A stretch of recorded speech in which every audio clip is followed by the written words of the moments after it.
જેને કારણે ઓગસ્ટ મહિના દરમિયાન અત્યારે જે ખરીફ પાકો છે ખેડૂતોના, એને ખાસ પાણીની જરૂર હતી, વરસાદની જરૂર હતી. એટલે એક પ્રકારે આ વરસાદ છે ખેડૂત માટે ફાયદો લઈને પણ આવી રહ્યો છે. એટલે અમુક વિસ્તારમાં ફાયદો હશે તો અમુક વિસ્તારમાં ગેરફાયદો હશે, પણ અંતે વરસાદ પડશે તો જ આપણે બધાનું ભલું છે. એટલે આ રાઉન્ડ છે એને આપણે શુભ ગણી રહ્યા છીએ. અને આ રાઉન્ડ છે એ જન્માષ્ટમી ઉપર આવી રહ્યો છે. આ એક ચોક્કસથી છે કે જન્માષ્ટમીનો તહેવાર છે. એમાં પણ સૌરાષ્ટ્રના વિસ્તારો હોય, પોરબંદર હોય, રાજકોટ હોય, ગીર સોમનાથના વિસ્તારો હોય, જુનાગઢના વિસ્તારો હોય, ભાવનગર હોય, આમાં મેળાઓની સિસ્ટમ છે.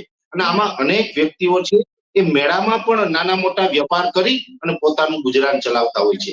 આ મેળાની અંદર પણ આ વરસાદ છે એ ક્યાંક હાનિકારક સાબિત થશે. એ નાના માણસોના વેપાર છે એ પણ વરસાદને કારણે નહીં થઈ શકે. ખાસ કરીને જે જન્માષ્ટમી છે એ દરેક ગુજરાતીઓએ પોતાના ઘરમાં જ જન્માષ્ટમીનો પર્વ ઉજવવું પડે તેવી શક્યતાઓ હાલ અમે માની રહ્યા છીએ પાયલબેન. અચ્છા પરેશભાઈ, એવું કેમ થયું કે પહેલા એકદમ બહુ જ ભારે વરસાદ આવ્યો? એ માત્ર સૌરાષ્ટ્રના વિસ્તારોમાં આપણે જોયું છે કે અતિથી અતિ ભારે વરસાદ કોને કહેવાય, પછી એકદમ વચ્ચે મોન્સૂન બ્રેક જેવું આવી ગયું એવું કહી શકાય. કારણ કે છેલ્લા કેટલાય ટાઈમથી વરસાદ બહુ સારો પડ્યો નથી. જ્યાં પણ પડ્યો છે એકદમ સામાન્ય છૂટો છવાયો, ક્યાંક પડી ગયો તો પડી ગયો. અને હવે અચાનકથી પાછું બે સિસ્ટમ સક્રિય થઈ અને બંને એટલી મજબૂત કે બંનેના કારણે પાછો અતિથી અતિ ભારે વરસાદ આવશે. એટલે કોન્સ્ટન્ટ વરસાદ આ ચોમાસામાં નથી પડ્યો. બેન, આમ જોવા જઈએ ને તો આ પરિસ્થિતિનો સામનો આપણે છેલ્લા 5-7 વર્ષથી કરી રહ્યા છીએ. આપને પણ ખબર છે કે જ્યારે ચોમાસું પૂર્ણ થઈ જાય એ પછી ઓક્ટોબરમાં અને નવેમ્બરમાં પણ વરસાદો પડે છે. હવે તો ધીમે ધીમે માવઠાઓ પડવાની શક્યતાઓ પણ વધી ગઈ છે. શિયાળામાં માવઠું પડે, ઉનાળામાં માવઠું થાય છે. એ પછી જે સાયક્લોન દરિયાની અંદર બનતા હોય, પેલા આપણે ખ્યાલ છે કે અમુક વર્ષ પહેલા, 35-40 વર્ષ પહેલા એવું બનતું હતું કે દરિયાની અંદર 2-5 વર્ષે 3 વર્ષે એકાદું સાયક્લોન બને. હવે તો એવું બને છે કે દર વર્ષે 2-3 સાયક્લોન બની જાય છે. ભલે પછી લેન્ડ કરે નથી કરતા એ પછીની વાત છે, પણ સાયક્લોન બને છે. એટલે એક પ્રકારે કહી શકાય કે આપણી વેધર સાયકલ છે એ ખોરવાણી છે. આ ક્લાઇમેટ ચેન્જનો આપણે સામનો કરી રહ્યા છીએ અને આ ક્લાઇમેટ ચેન્જ છે એને ખૂબ ગંભીરતાથી લેવું પડશે. આમ તો થોડોક સમય લઈશ પાયલબેન, પણ મારે વિસ્તારથી અહીં તમને એક વાત કરવી છે ને ખૂબ જવાબદારીપૂર્વક વાત કરવી છે. આમ જોવા જઈએ તો આપણે ભારત દેશની અંદર 140 કરોડની વસ્તી છે. ગુજરાતની અંદર 6.5 કરોડની વસ્તી છે. સામાન્ય રીતે આપણે જોવા જઈએ તો એક માણસ જન્મ લે ત્યાંથી કદાચ એવરેજ 70 વર્ષ જીવે એવું માની લ્યો તો 70 વર્ષ સુધી જીવે એમાં એને લાકડાની જરૂર પડે છે.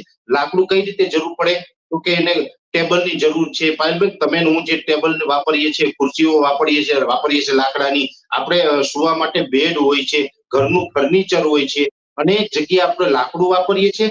અંતે આપણે આ બધું લાકડું વાપરતા આપણું જ્યારે પણ સમયાંતરે મૃત્યુ થાય તો આપણા અગ્નિ સંસ્કાર માટે પણ લાકડાની જરૂર પડે છે.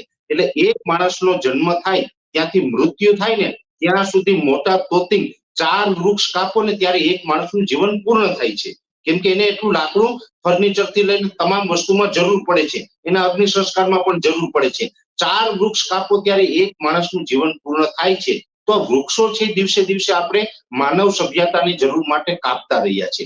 સામે આપણે એક વ્યક્તિ 4 વૃક્ષ લગાવતો નથી, પણ 4 વૃક્ષ વાપરીને જતો રહે છે વ્યક્તિ. જેને કારણે વૃક્ષમાં એવરેજ જોવા જઈએ તો છેલ્લા 40-50 વર્ષની અંદર ખૂબ મોટો ઘટાડો નોંધાયો છે. અને આ ઘટાડાને કારણે આપણું ક્લાઇમેટ છે એ બદલી રહ્યું છે.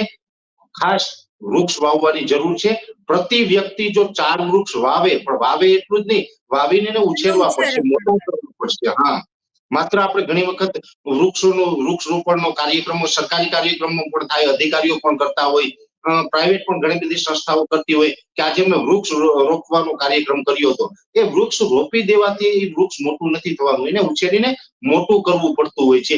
જો આ નહીં કરવામાં આવે ને, પ્રતિ વ્યક્તિ 4 વૃક્ષ નહીં લગાડવામાં આવે ને, તો આપણું પર્યાવરણ હજુ પણ ઘણું બધું બગડવાનું છે. આ વેધર સાયકલ છે હજી પણ ખોરવાવાની છે. ગમે ત્યારે વરસાદ પડશે તો અતિ ભારે પડી જશે, નહીં પડે તો બિલકુલ નહીં પડે. અને સામાન્ય રીતે જોવા જઈએ તો આપણું તાપમાન છે એ પણ દિવસે દિવસે હવે ઉચકાઈ રહ્યું છે. આ વર્ષે જોવા જઈએ તો આ વર્ષે જે ઉનાળાની અંદર જે આપણે તાપમાનનો સામનો કર્યો છે, કોઈ સામાન્ય તાપમાન નહોતું. આપણે ભીષણ ગરમીનો સામનો કરી ચૂક્યા છીએ. પણ એવું કે વરસાદ થોડા દિવસ બંધ થઈ જાય તો કેટલી ગરમી પડે છે. એટલે જે આખું સંપૂર્ણ આનું જે કોઈ જવાબદાર છે તો ઘણી બધી વસ્તુઓ છે. હા, માત્ર એક વૃક્ષ નથી, બીજા પણ ઘણા બધા ફેક્ટરો કામ કરી રહ્યા છે. જેમ કે આજે પ્રદૂષણ વાહનથી હોય, ફેક્ટરીઓથી હોય. પણ હું મારું વ્યક્તિગત એવું માનવું છે કે આજે કોઈને આપણે એવી સલાહ ન આપી શકીએ કે વાહન ચલાવવાથી પ્રદૂષણ ફેલાય તો વાહન બંધ કરી દો, કેમ કે આપણે 21મી સદીમાં જીવીએ છીએ. 21મી સદીની જે ટેકનોલોજી છે એ તો આપણે વાપરવાની છે.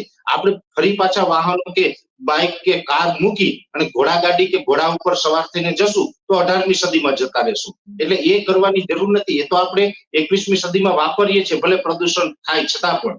એ છે પછી ફેક્ટરીઓ આજે જે છે એનાથી પણ ઘણું બધું પ્રદૂષણ થતું હોય. રાસાયણિક ખેતી થાય છે એનાથી પણ આપણું પર્યાવરણ બગડે છે. આ બધી વસ્તુ છે છતાં પણ જો આ બધી વસ્તુની સાઈડ ઇફેક્ટો છે એમાં પણ કદાચ આપણે વૃક્ષ વાવવાનું કામ કરશું ને તો પણ પેલી બધી વાહનની પ્રદૂષણ જે છે એની સાઈડ ઇફેક્ટો છે ને એનાથી ક્યાંક આપણે બચી શકશું. એટલે વધુમાં વધુ વૃક્ષ લગાડવા પડશે. એ લગાડવામાં નહીં આવે તો આવનારા સમયમાં હજી પણ આપણું પર્યાવરણ ખૂબ ખરાબ થશે અને આપણે વરસાદ, ઠંડી અને તાપમાનમાં ઘણો બધો બદલાવ આવશે અને આપણું આ પૃથ્વી ઉપર જીવવું પણ મુશ્કેલ થઈ શકે છે. ખાસ કરીને માનવ સભ્યતા છે એ કદાચ લુપ્ત પણ થઈ શકે જો આવી પરિસ્થિતિ રહી તો. એટલે આપણે હવે જાગૃત થવું પડશે, જાગવું પડશે અને પર્યાવરણને બચાવવું પડશે, નકર આપણી પરિસ્થિતિ આગળ ખૂબ ખરાબ હું જોઈ રહ્યો છું પાયલબેન. અચ્છા પરેશભાઈ, ઓગસ્ટ એન્ડ સુધીમાં સારો વરસાદ પડવાનો છે, પણ એના પછી પણ કયા પ્રકારનું આ સાયકલ આખી રહેવાની છે? કારણ કે આપણે કીધું કે બહુ જ સાયકલો બદલાય છે ને આખું ચોમાસું છે એ અલગ અલગ સિસ્ટમો પર આધારિત છે. જો સિસ્ટમ બનશે તો વરસાદ લઈને આવશે. તો હવે શું લાગે છે કે આગળનું ચોમાસું આવી રીતના જ મજબૂતાઈથી આગળ વધશે જે બાકીના દિવસો છે, કે પછી એકદમ ધીરે થઈ જશે જે હમણાં બ્રેક હતી એવી રીતના? વચ્ચે ક્યારેક ક્યારેક બ્રેક આવતી રહેશે, પણ સપ્ટેમ્બર અને ઓક્ટોબર આ બંને મહિના છે, બંને મહિના દરમિયાન રાજ્યના અનેક વિસ્તારોની અંદર એકંદરે સામાન્ય કરતા વધારે વરસાદ નોંધાશે.